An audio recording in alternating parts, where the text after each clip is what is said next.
محمدا رسول الله ويقيني. سنت دعوت اور سنت عبادت اور سنت عادت، یہ تین قسم کی سنت، ان کو یاد کر لینا، یاد ہی نہیں کرنا، عمل میں بھی لے کر آنا ہے. سیکھنا ہے کہ سنت دعوت کیا ہے، سیکھنا ہے سنت عبادت کیا ہے، سیکھنا ہے سنت عادت کیا ہے، سیکھنا ہے. اگر ان تینوں قسم کی سنتوں کو رواجی طریقے کے اوپر قربان کر دو گے تو سمجھ لو آپ صلی اللہ علیہ وسلم کے قلب اطہر سے آپ کا تعلق منقطع کیا جا رہا ہے اس رواجی طریقے کے ذریعے سے. آپ کو حضور صلی اللہ علیہ وسلم کی ذات سے کاٹا جا رہا ہے اس رواجی طریقے کے ذریعے سے. جس مسلمان کے قلب کے اندر سنت کو اپناتے ہوئے آپ صلی اللہ علیہ وسلم کا تصور آتا تھا، وہ تصور مسلمان کے اندر سے نکلتا جا رہا ہے.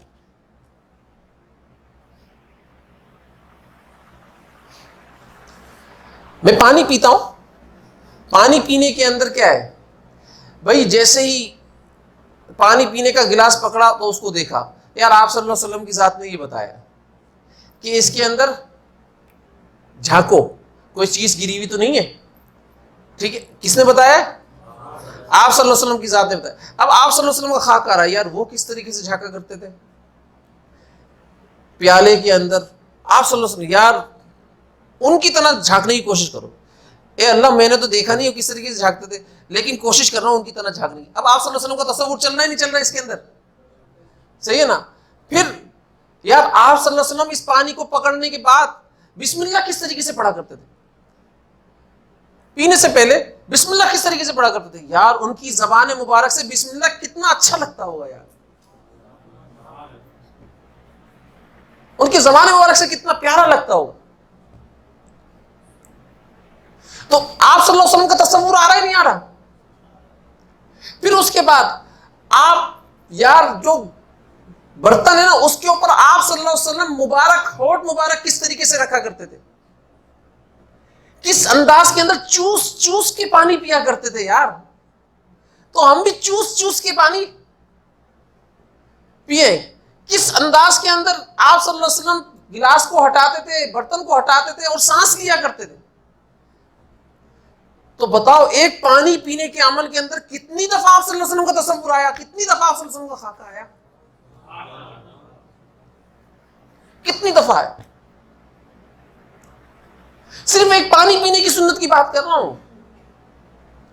ایسے ہی استنجا کی لائن کی سنت لے لو.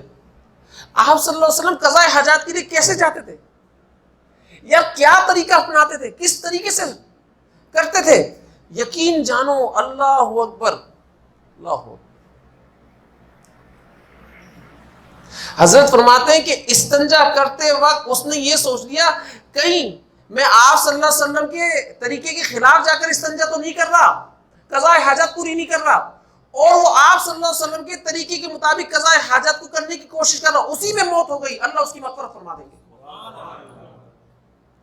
اسی میں موت ہو گئی، اللہ اس کی مغفرت فرما دیں گے، صرف اس عمل کی وجہ سے. کیونکہ اس کی توجہ کہاں تھی، اس کی دل کی قلبی کیفیت کہاں تھی، آپ صلی اللہ علیہ وسلم کے عمل کو زندہ کرنے کی تھی، آپ صلی اللہ علیہ وسلم کی ذات کی طرف تھی.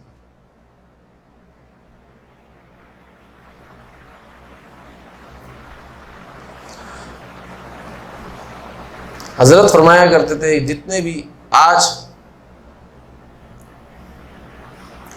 ہمارے جو رواجی طریقے ہیں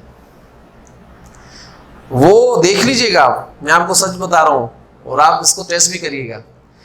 وہ دسترخوان کی طرف تو بلا رہے ہیں سنت کی طرف، وہ راشن لینے کے لیے تو بلا رہے ہیں سنت کی طرف، وہ کھانے کی طرف تو بلا رہے ہیں سنت کی طرف، وہ رفاہی کام کے لیے تو بلا رہے ہیں سنت کی طرف.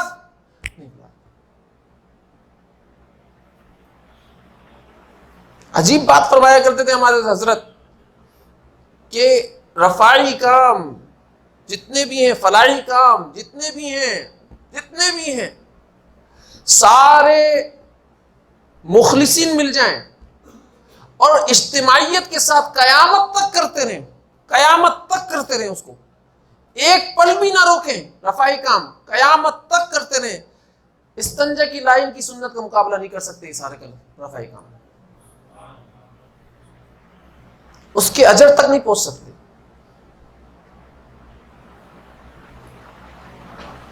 اس کے اجر تک نہیں پہنچ سکتے۔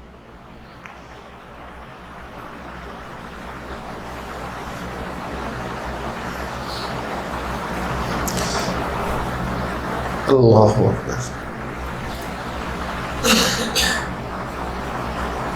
بھائی صحابہ کرام رضوان اللہ علیہ اجمعین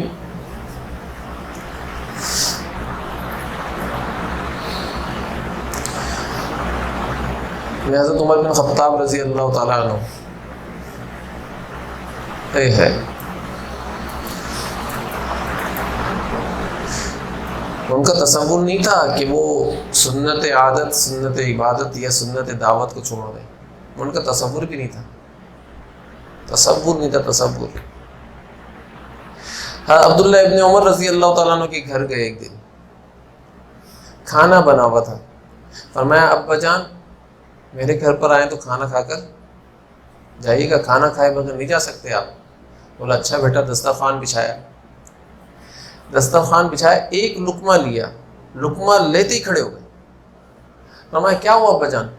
بولا اس میں تو نے 2 سالن کیسے جمع کیے؟ 2 سالن جمع کیسے کیے؟ یہ سنت عادت بتا رہا ہوں، سنت عادت کے اندر صحابہ کرام کس طریقے سے جمے ہوئے تھے میں وہ بتا رہا ہوں۔ حالانکہ اللہ تعالیٰ کی ذات کا اختیار ہے، اس میں اختیار دیا اللہ تعالیٰ کی ذات نے۔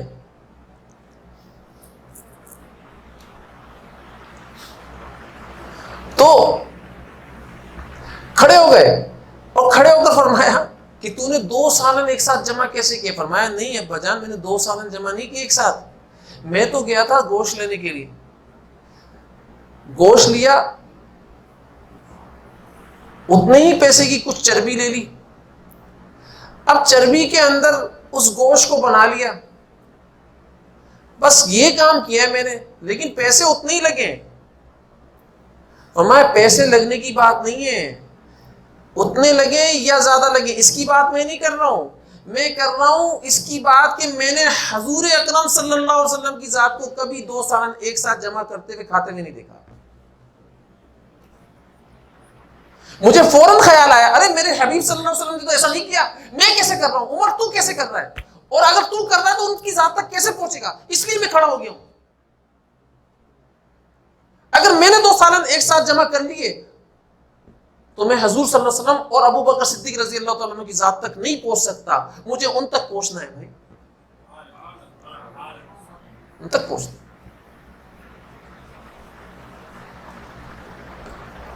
تو لہذا یہ سنت عادت ہے، عبادت نہیں ہے، عبادت نہیں ہے، سنت دعوت بھی نہیں ہے، لیکن بتا رہا ہوں کہ سنت عادت کے اندر کس طریقے سے صحابہ کرام جمے ہوئے تھے کہ آپ صلی اللہ علیہ وسلم کا سنت عادت کے طریقے کو بھی دیکھتے تھے کہ بھائی کسی طریقے سے ہماری حبیب صلی اللہ علیہ وسلم کی ذات کی عادت فلاں چیز کے اندر فلاں تھی تو ہماری عادت کہیں مختلف تو نہیں ہو گئی ہے؟ ہم تو اختلاف نہیں کر رہے اس بات سے۔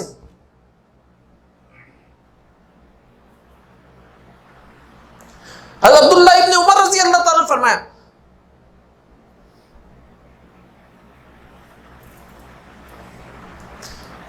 کہ بھائی کدو ڈال لیتے اس میں، عمر بن خطاب رضی اللہ تعالیٰ نے فرمایا اس گوشت کے اندر کدو ڈال لیتے، فرمایا کدو مجھے اچھے نہیں لگتے، فرمایا آپ صلی اللہ علیہ وسلم کی ذات کو پسند تھے اور تو کون ہوتا ہے اس کی ناپسند کرنے والا اس کو؟ لہٰذا اپنے جملوں کو سنبھالو، آئندہ یہ جملے تمہاری زبان سے نہ نکلیں۔ جب تمہیں یہ بات معلوم چل جائے کہ آپ صلی اللہ علیہ وسلم کی ذات کو کدو پسند ہے، تم یہ بول نہیں سکتے ہو کہ مجھے اچھے نہیں لگتے۔ تمہارے بولنے کی ہمت ہی کیسے ہوئی بھائی؟ اس کے بعد تمہارا اختیار تو چلے گا اس میں اچھے نہ اچھے ہونے کا۔ آپ صلی اللہ علیہ وسلم کو اچھے لگتے ہیں تو تجھے بھی اچھے لگنے چاہیے، تجھے کیوں نہیں اچھے لگ رہے؟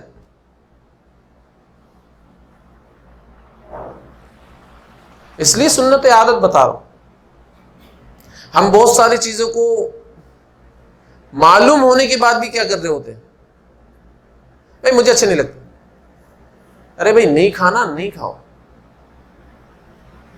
ٹھیک ہے, لیکن آپ یہ نہیں بول سکتے. آپ سوچو تو صحیح, بے دہانی کے اندر آپ صلی اللہ علیہ وسلم کی پسند کا کہیں انکار تو نہیں کر رہے, نعوذ باللہ من ذالک.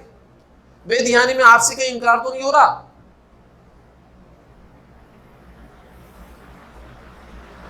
اور آپ صلی اللہ علیہ وسلم کی پسند کے اوپر اپنی پسند لے کر آ رہے ہو, بے دہانی میں تو نہیں ہو رہا. اگر ایسا ہو رہا ہے یا ایسا ہو چکا ہے تو توبہ کر لو بھائی, استغفار کر لو. لیکن خیال رکھو, آپ صلی اللہ علیہ وسلم کی سنت عادت کا بھی خیال رکھو.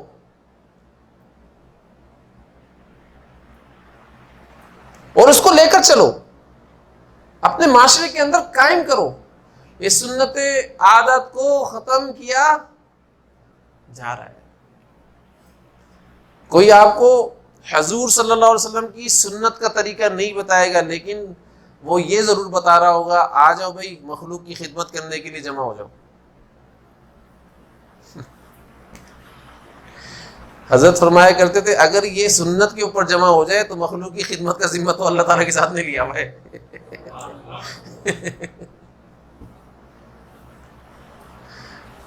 اللہ تعالیٰ کی ذات نے لیا ہوا ہے. وَمَا مِن دَابَّةٍ فِي الْأَرْضِ إِلَّا عَلَى اللَّهِ رِزْقُهَا. اللہ نے قرآن کے اندر فرمایا کہ ہر جاندار کی رزق کی ذمہ داری میری ہے.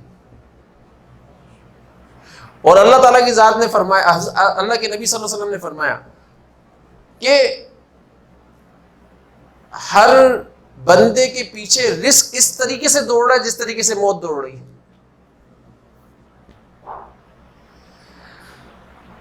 تو جس کے پیچھے رزق دوڑ رہا ہے وہ رزق کے پیچھے کیوں دوڑ رہا ہے؟ وہ اللہ کے نبی صلی اللہ علیہ وسلم کے طریقے کو چھوڑ کر رزق کے پیچھے کیوں دوڑے جا رہا ہے؟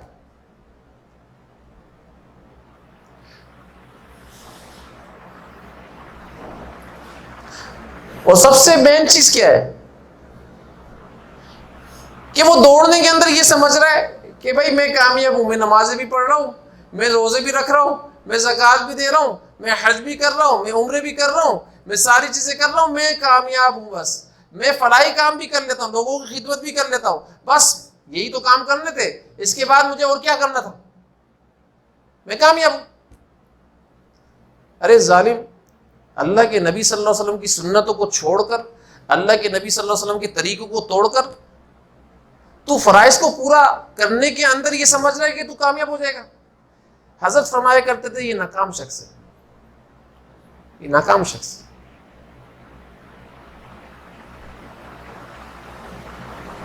کیونکہ اس نے آپ صلی اللہ علیہ وسلم کے طریقوں کو سیکھا ہی نہیں اور نہ سکھایا لوگوں کو.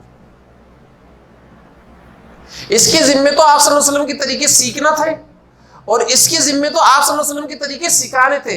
اس کو تجارت کے اندر بھی تجارت کرنے کا اس لیے حکم دیا تھا کہ بھائی اس کو تجارت کرتے ہوئے دیکھ کر اس کی ذات کے اعتبار سے لوگوں کے دل کے اندر یہ خیال پیدا ہو جائے کہ بھائی اس کو دینے کی ضرورت نہیں ہے, اللہ تعالیٰ کی ذات نے اس کو دیا ہوا ہے.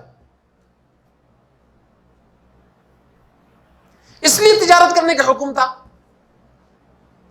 حدیث کے اندر آتا ہے جو مالدار بننے کے لیے, مال کے اضافے کے لیے کمائی کرتا ہے, حلال کمائی کرتا ہے, اس میں دھوکہ بھی نہیں ہوتا, اس میں جھوٹ بھی نہیں ہوتا, صرف حلال ہوتا ہے, تو قیامت بھی والے دن اللہ تعالیٰ کے ساتھ سے اس حال میں ملے گا کہ اللہ تعالیٰ سے سخت ناراض ہوں گے. آپ صلی اللہ علیہ وسلم نے فرمایا کہ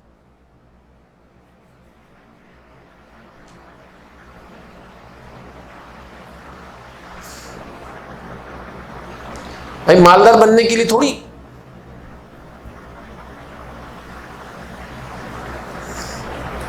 تو لہذا اس کمائی کے پیچھے, اس حلال کمائی کے پیچھے کرو, حلال کمائی کرو, لیکن نیت مالدار بننے کی نہ کرو. اگر اللہ مالدار بنا دے تو اللہ کا فضل ہے, لیکن آپ نے نیت مالدار بننے کی نہیں کرو.